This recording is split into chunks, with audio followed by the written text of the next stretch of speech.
atong duolon ang presensya sa Dios sa atong pagampo, isip ato siyang pasalamatan nga nining adlaw sa atong pagbuhat kita iyaha gayong giproteksyonan. Sa ngalan sa Amahan, sa Inahan, sa Anak, sa Dios, Espiritu Santo, dalaygo na mo nga Dios Amahang bathala, bathala sa kahitasan, Elohim, imong balaang pangalan, Santissima Trinidad, mayong buntag diha kanimo. Sa among inahang yuta, nga diin kanunay nagasapnay, nagaamuma, ug nagahatag sa tanang pagkaong material, kanimo nanay, mayong buntag usa. Sa tanan nga mga balaan, tanang espirituhanong kanon, sa kalangitan, kaninyo, ninihigayon na usa, mayong buntag. Amahan sa amo karong pagduol, sa imong mahal nga presensya. Ikaw may nahibalo sa matag usa kanamo. Sa among pagkamasalay pon, una miduol kami kanimo, O Dios, nangayo kami sa kapasayloan. Kay ikaw sayod, na kami dili gayud perpekto. Nakasala sa unahuna, sa pulong labi na gayud sa pagbuhat.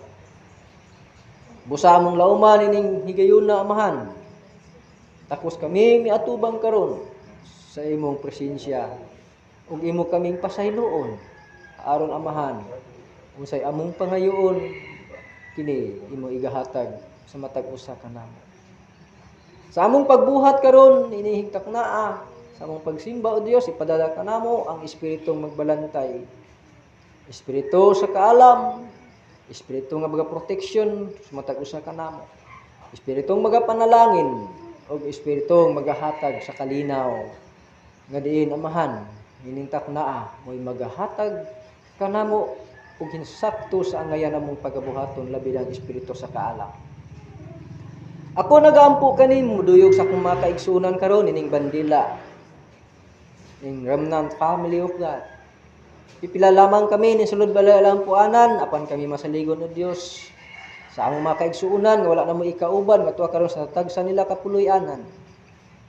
Naghangyo ako kanimo, naghangyo kami kanimo, diha kanimo Amahan, nga labing gamahanan, Amahan nga bathala. Nga unta kung asa man sila karon, ikaw nasayod sa ilang kahimtang. Kami o Dios imong hiusahon sa proteksyon, panalangin ug bendisyon. Aron kami o Dios inigabot sa tukmang panahon, magkahiusa nga diin diha sa lugar nga imong gitagana, lugar nga layo sa kasakitan, lugar nga layo sa katalagman. Kami Amahan magkahiusang